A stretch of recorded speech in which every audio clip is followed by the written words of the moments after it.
कई लोग, कई विश्वासी भाई बहन, वो बहनें इसमें नहीं हैं, ज़्यादातर कुछ कुछ भाई लोग हैं, वो हम लोगों ने कहा हुआ जो वचन है उसमें से कुछ भाग कट करते हैं और कट कर कर अपने फेसबुक अकाउंट में पेस्ट कर देते हैं। और वो भी कौन सा भाग?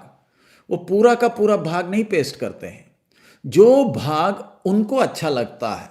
उदाहरण, पिछले दिन बहुत दुख होता है, और अगर आप ऐसे करते हैं तो आपसे मेरा खास विनती है, मैं यूट्यूब माध्यम से आपसे कह रहा हूं, आप हमारे कुछ बातों को काट कर अपने निजी स्वार्थ के लिए आप दूसरों को निशाना बनाकर फेसबुक में पेस्ट करते हैं, और इसका खामियाजा परमेश्वर आपसे लेगा, क्योंकि आप कलीसिया को बनाने का काम नहीं करते और आप कलीसिया को तोड़ने का काम कर रहे हैं। इसलिए मेरी आपसे विनती है, इस आदत से आप बाज आ जाएं तो अच्छा रहेगा, नहीं है तो आपके लिए बहुत दुख का कारण बनेगा। परमेश्वर देखता है, कलीसिया को बनाने का काम बहुत मेहनत का है, वचन सिखाना पड़ता है, लोगों के मन में सवाल होते हैं, उसका जवाब कितना कुछ। अब उदाहरण, ये यूट्यूब लाइव स्ट्रीमिंग जो चल रहा है, इसके पीछे कितने लोग ना रात को सोते हैं ना दिन को सो रहे हैं, बिना आराम के मेहनत कर रहे हैं, और आप वो किसी को नहीं देख रहे हैं, और आप फिर उसमें से कुछ भाग निकाल कर अपने निजी स्वार्थ के लिए कट पेस्ट करते हैं। पिछले दिन सुनने में आया, मैं जब पवित्र आत्मा अन्य भाषा के विषय में बोलता हूं, मैंने बोला अन्य भाषा हिलना डुलना नहीं है, शरीर को हिलाना नहीं है, ऐसे ऐसे करना नहीं है, बस इतना सा काट कर निकाल कर पेस्ट कर दिया और बोल दिया पास्टर फिनी सैमुअल अन्य भाषा के खिलाफ है। सो आपका मन किस प्रकार का है, आपकी सोच किस प्रकार की जा रही? पिछले दिन मैंने प्रभु के दासों के, इस सही प्रभु का दास कौन है, ये झूठा प्रभु का दास कौन है, उसके उसके मैंने कुछ लक्षण बताए। और जब मैं ये विषय बता रहा था, कुछ हमारे भाई लोग हैं, वो कमेंट सेक्शन में जाकर कमेंट कर रहे थे, क्या आप लोगों को डर नहीं आता है परमेश्वर के अभिषिक्तों के ऊपर उंगली उठाने के लिए? आपको डर नहीं आता है? जब वचन सिखाया जा रहा है, एक गलत, अभी मैं भी उस दिन एक प्रभु एक एक एक व्यक्ति का यूट्यूब का मैंने संदेश पहली बार मेरी सेवकाई में, पहली बार आपने देखा होगा हमारी सेवकाई में हम किसी का भी नाम नहीं लेते हैं, किसी को निशाना नहीं साधते हैं। ये यूट्यूब का हमारा जो सेवकाई, जिसमें इतने लोग वचन सुन रहे हैं, ये केवल कलीसिया की उन्नति के लिए है। इसमें हम इस प्लेटफॉर्म को किसी के लिए, किसी को निशाना बनाकर हम नहीं साधते हैं। वो व्यक्ति का मैंने यूट्यूब का इसलिए डाला है, मैं जानता हूं, आप में से कईयों ने कमेंट में लिखना शुरू कर दिया उनका नाम ये है। मैं तो खुद बोल सकता था ना कि ये व्यक्ति कौन है, मैं खुद क्यों नहीं बोलता, लेकिन उनका सिर्फ उतना संदेश ही डाला ताकि लोग समझ जाए कि ऐसी ऐसी भी हरकतें होती है। पहली बार मैंने किया, आगे मैं नहीं करूंगा। कारण क्या है कि ये कलीसिया का काम, अब वो व्यक्ति व्यभिचार करे, झूठ बोले या वो कुछ भी करे, वो उसका व्यक्तिगत बात है, वो परमेश्वर उससे पूछेगा। लेकिन जब उपदेश को गुमराह किया जाता है, तब हम इस मंच से बोलते हैं ये उपदेश सही नहीं है, और तब हम व्यक्ति का नाम नहीं लेते। मैं क्यों बोल रहा हूं? कुछ लोग पंजाब में हैं, मैं खास करके पंजाब का नाम ले रहा हूं, जिसमें कई नौजवान, उनको एक ही काम है, कैसे ना कैसे प्रभु के दासों के ऊपर कीचड़ उछालो।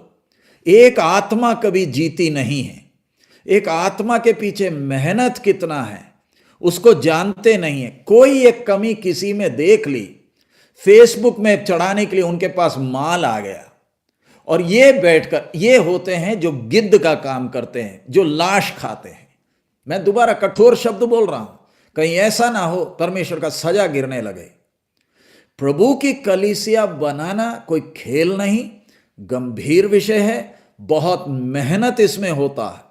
सो इसलिए आप लोग जो भी ये कट पेस्ट करते हैं, मेरा आपसे विनती है, आपको कुछ बोलना है, आप अपना वचन दूसरों को सिखाएं, लेकिन किसी और की बोली हुई कुछ कथन को काट कर अपने निजी स्वार्थ के लिए आप इस्तेमाल मत करें। अब अब मैं आपके सामने, क्योंकि कई बार अभी पिछले दिनों में कंप्लेंट्स भी आते हैं कि, हाँ, कंप्लेंट्स भी आते हैं कि पास्टरों के खिलाफ विश्वासी लोग ये सब कर रहे हैं। मैं आपके सामने निकाल लीजिए इब्रानियों की पत्री 13 अध्याय, उसका 17वां वचन हम पढ़ें।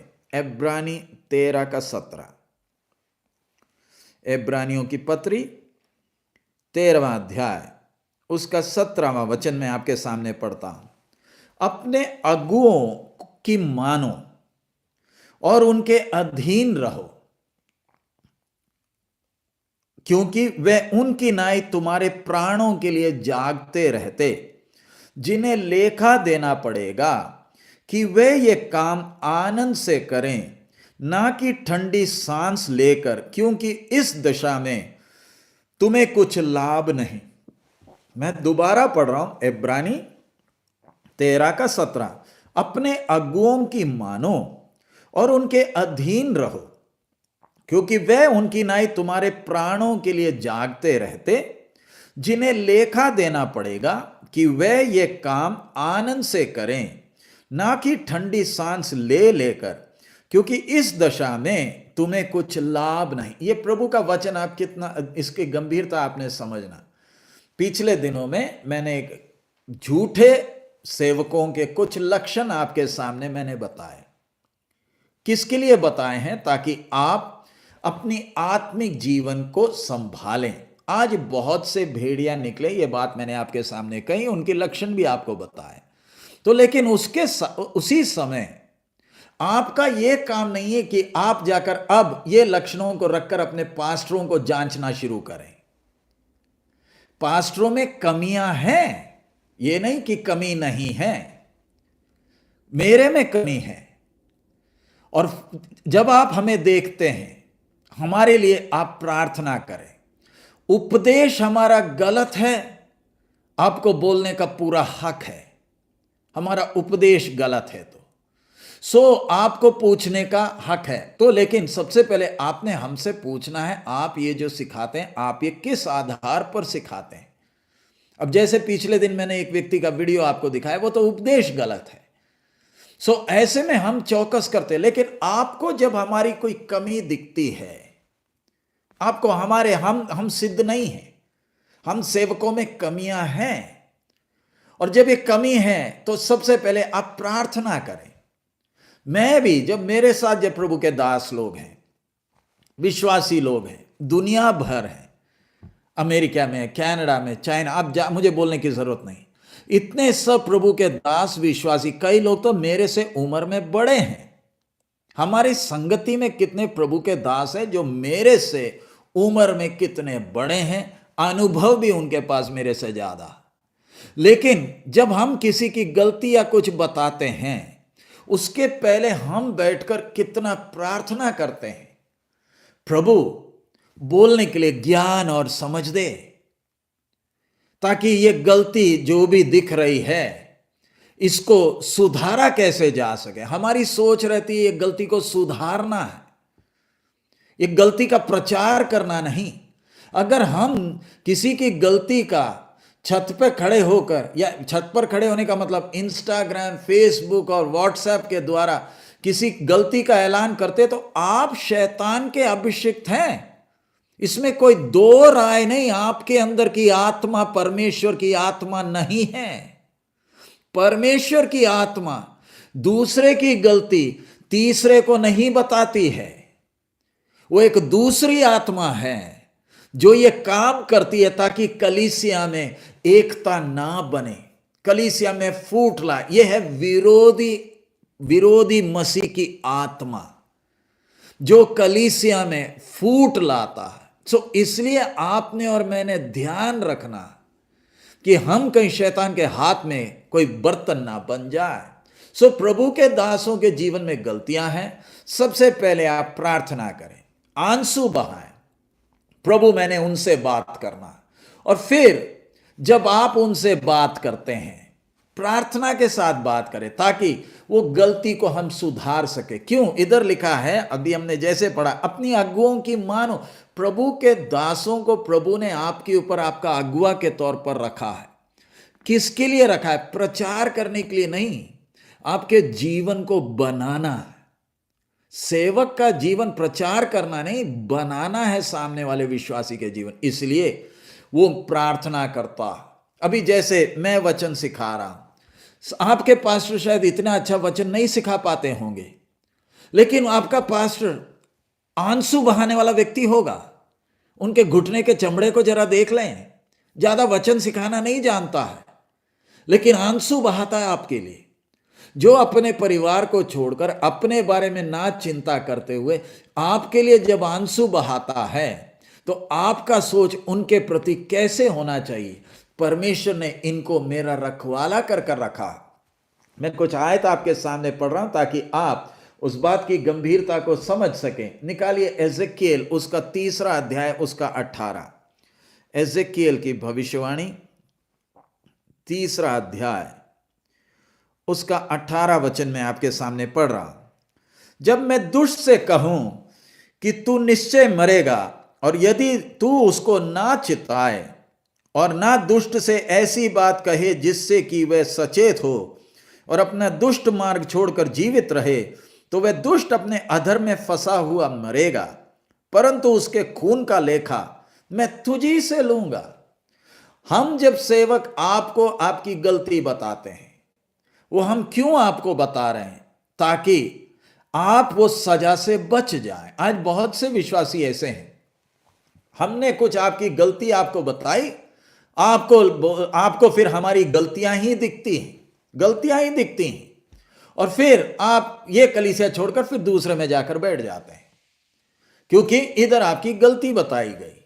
सो इधर ध्यान रखें, हम आपकी गलती क्यों बताते हैं? ताकि आप परमेश्वर की सजा से बच जाएं। अगला 34 का 10, एजेकिएल 34 का 10, एजेकिएल भविष्यवाणी उसी का 34वां अध्याय उसका 10वां वचन। परमेश्वर यहोवा यूं कहता है, देखो मैं चरवाहों के विरुद्ध हूं और मैं उनसे अपनी भेड़ बकरियों का लेखा लूंगा और उनको फिर उन्हें चराने ना दूंगा कि फिर अपना अपना पेट भरने ना पाएंगे। मैं अपनी भेड़ बकरियां उनके मुंह से छुड़ाऊंगा कि आगे को वह उनका आहार ना हो। ये आप समझ सकते हैं, परमेश्वर चरवाहों से भेड़ बकरियों का हिसाब लेगा, हिसाब देना है। पहला पत्रस 5 का 4, पहला पत्रस 5वां अध्याय उसका 4था वचन। और जब प्रधान रखवाला प्रकट होगा तो तुम्हें महिमा का मुकुट दिया जाएगा जो मुरझाने का नहीं। पहला पत्रस 5वां अध्याय उसका 4था वचन। और जब प्रधान रखवाला प्रकट होगा तो तुम्हें महिमा का मुकुट दिया जाएगा जो मुरझाने का नहीं। सो प्रभु ने हमें यह सेवकाई जब सौंपा है, आपसे मेरी विनती है, आप प्रभु के दासों को, हमने इब्रानी 13 का, दोबारा मैं वो पढ़ रहा हूं, इब्रानी 13 का 17 में जो पढ़ा है, पहला थिस्सलुनी 5 में भी है, मैं उसमें नहीं जा रहा। 13 का 17 में जैसे लिखा है, अगुओं की मानो, मानने का मतलब हम जो आपको वचन सिखाते हैं, प्रभु हमें ये वचन जब देता है, हम आपके सामने जब ये बोल रहे, प्रभु से पाकर आपको बताते हैं। और अगर आप उसको अस्वीकार करते हैं तो आप हमें मना नहीं कर रहे हैं, अपने परमेश्वर के वचन को मना किया। तो हम आपसे, आप हमें चाय में दूध डालकर ना दो, हमें वो नहीं चाहिए। हम आपसे यही चाहेंगे कि जो वचन सिखाया जा रहा है, विनती करते हैं उस वचन को आप मान लो, आपकी उन्नति के लिए। हमें मालूम है वचन शक्त है, लेकिन प्रभु को प्रसन्न करने वाला जीवन बिताना है तो ये वचन को आप दिल से स्वीकार करो। आप हमें सलूट ना मारो, गाली गलोच कुछ भी कर लो, मंजूर है, लेकिन जो वचन बोला गया उस वचन को अस्वीकार मत करे, क्योंकि वचन कभी खाली हाथ नहीं आएगा। हम आपसे आदर नहीं मांगते, बदनाम कर दो मंजूर है, हमारे प्रभु को क्रूस पर चढ़ाए, हमें कोई दिक्कत नहीं, लेकिन जो वचन बोला गया वो कहीं आपका न्याय ना करने पाए, इसलिए वचन को मानो। अगला उनके अधीन रहो। अधीन का मतलब हमारी गुलामी करने को हम नहीं कहते हैं। हम जो बात बोल रहे हैं वो आपके भलाई के लिए है, और जो भी बोलते हैं आपने वचन के अनुसार है, जांच कर देखकर उसको मानना। ध्यान से मैं दोबारा कह रहा हूं, जो वचन हम कहते हैं वचन को जांच कर देखें, और फिर वचन के अनुसार है तो आप उस बात को मान लें। हम आपके प्रभु नहीं हैं, हम आपके दास हैं। हमारे अधीन रहने का मतलब क्या है? जो बात बोल रहे हैं मान लो, और कुछ नहीं। अगला, क्योंकि वे उनकी इतनाई तुम्हारे प्राणों के लिए जागते रहते हैं। अब हमारे पास कितने विषय आते हैं और हम अपने बारे में चिंता ना करते हुए आपके विषयों के लिए हम प्रार्थना कर रहे हैं, प्रभु से पूछ रहे हैं, प्रभु इसका हल क्या है? ये व्यक्ति, इसकी आत्मिक जीवन कैसी है? और हमें आपके बारे में मालूम है, आपके परिवार कैसे, आपके बच्चे कैसे, आपकी नौकरी कैसे। खास कर ये कोरोना वायरस का जब समय आया, कितनों की नौकरी चले गई, कितने अभी पिछले दिनों से हम प्रार्थना कर रहे हैं। ठीक है, आपके बच्चे प्राइवेट स्कूल में पढ़ते हैं, हमारे कितने गांव में रहने वाले अजीज हैं जिनके बच्चे सरकारी स्कूल में पढ़ते हैं, उनकी तो पढ़ाई चौपट हो गई। अब उनका एक साल भी बर्बाद हो गया। अब उसके लिए क्या किया जा सकता है? हमारे कलीसिया में कितने विधवाएं हैं, कितने हैं जिनके घर में परेशानियां हैं।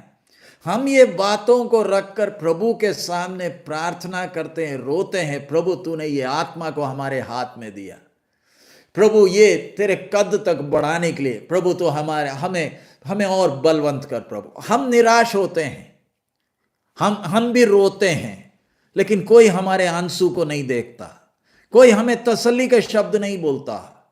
कारण बहुत, क्योंकि कोई हमें देखता नहीं। कोई दिक्कत नहीं, हम आपसे यही विनती करते हैं, जब हमें आत्माओं का लेखा देना है।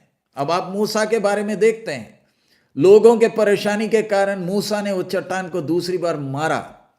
आखिरी में परिणाम क्या निकला? मूसा तू कनान में घुसने नहीं पाएगा। सो परमेश्वर विश्वासियों से ज्यादा भारी अपने दासों और दासियों के ऊपर पड़ता। तो जब ऐसे हैं तो हम आपसे विनती करते हैं, कहीं ऐसा ना हो, इधर नीचे आगे पड़ा है, ना कि ठंडी सांस लेकर हम आपके पीछे मेहनत कर रहे हैं, प्रार्थना कर रहे हैं, चेतावनी दे रहे हैं, हौसला भी देते हैं, लेकिन आप जब बात नहीं मानते, फिर एक समय आता है हम प्रभु के सामने, फिर हमारे आंखों से आंसू निकल पड़ जाता है।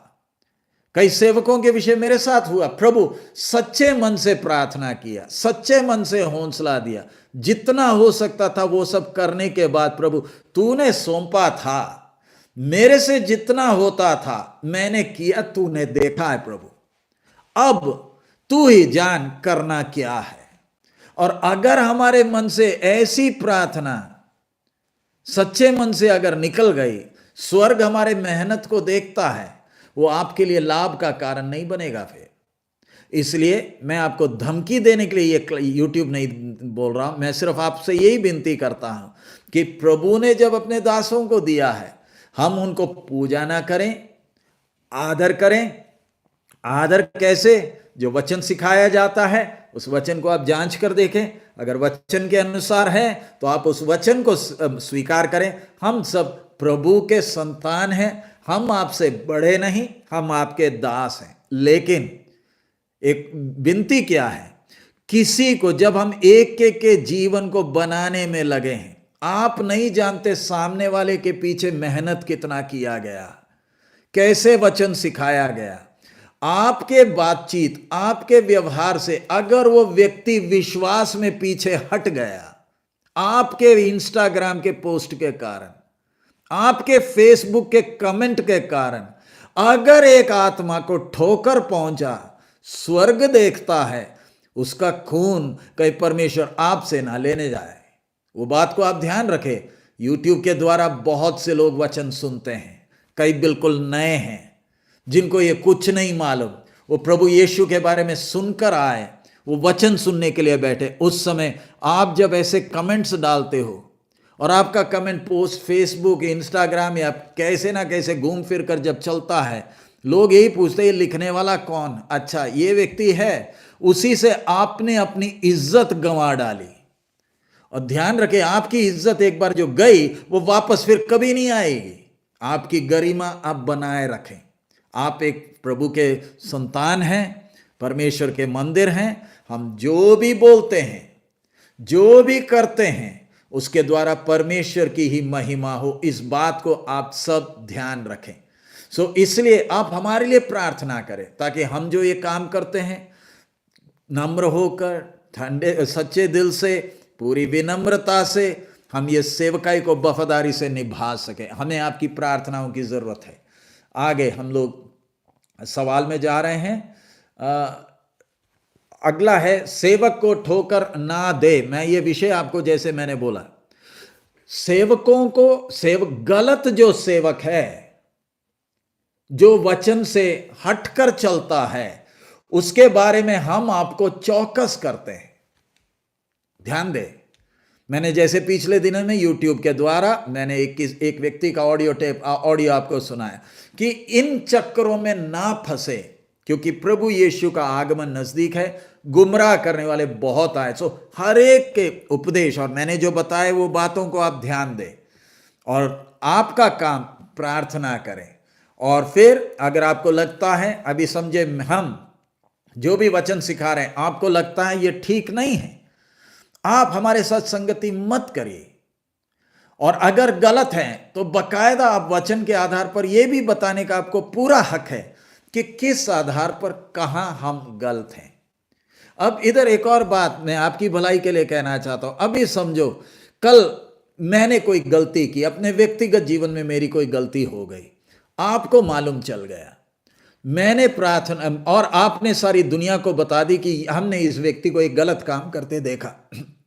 आपने तो बता दिया, वो मेरा व्यक्तिगत जीवन का गलती था, और मैं शायद रोते हुए अपनी गलती को मानकर मैंने तो प्रभु के सामने माफी मांग ली और मैं मर भी गया। मेरे को तो प्रभु ने माफ कर दिया, आपका क्या हाल होगा। इसलिए ध्यान रखें, हम किसी के व्यक्तिगत जीवन पर उंगली ना उठाएं, वो प्रभु और उस व्यक्ति के बीच में है। लेकिन उपदेश के विषय में हम सब चौकस हैं, उपदेश से ना दाएं ना बाएं। आप भी, हम कहीं वचन से हट रहे हैं, पूछने का आपको पूरा हक है। और इसमें एक और बात, हमारे एक भाई है, उनका नाम मैं लेना चाहता हूं YouTube में, उनका नाम कमल है। वो भाई साहब कई हमारे पास्टरों से आमने सामने किए हैं, मैंने भी उनके सवालों का जवाब दिया है, लेकिन उन्होंने कुछ बातें अपने मन में ठान ली है, और अब वो कैसे ना कैसे सामने वाले को नीचा करने का पूरा प्रयास में लगा हुआ है। मैं YouTube के माध्यम से आप सबको चौकस करना चाहता हूं, इस व्यक्ति से आप थोड़ा दूरी रखें। कारण वो व्यक्ति अगर सुन रहा है तो आप भी सुन लीजिएगा। आपको अगर लगता है हम वचन ठीक नहीं सिखा रहे, तो आप बस YouTube सब्सक्राइब ना करें, घंटी भी ना बजाएं, बस बंद ही कर दीजिए, बात खत्म। लेकिन जब आपको लग रहा है कि आप हमसे वचन ज्यादा जानते हैं, तो बिल्कुल अच्छा, आप YouTube का चैनल अपना शुरू कर लीजिए और दूसरों को आप सिखाइए। हम आपका मना तो नहीं कर रहे। ये मैं आज आपका नाम लिया हूं इतने दिनों बाद, क्योंकि आप हमारे बहुत सारे पास्टरों को जाकर परेशान कर रहे हैं। सवाल इधर से उधर से, उधर से इधर से घुमा फिराकर आप वचन सीखने के मन से नहीं करते हैं। आपका एक ही योजना है, कैसे ना कैसे प्रभु के दासों को नीचे करना और अपना जय दिखाना कि मुझे मालूम है। हमें भाई साहब आपका सर्टिफिकेट नहीं चाहिए, हमें एक ने बुलाया, हम वो वचन जितना मालूम है वो वचन हम सिखा रहे हैं। अगर आपके पास इससे अलग हटकर कुछ है, आप हमें बता दें या अपना YouTube चैनल शुरू करें।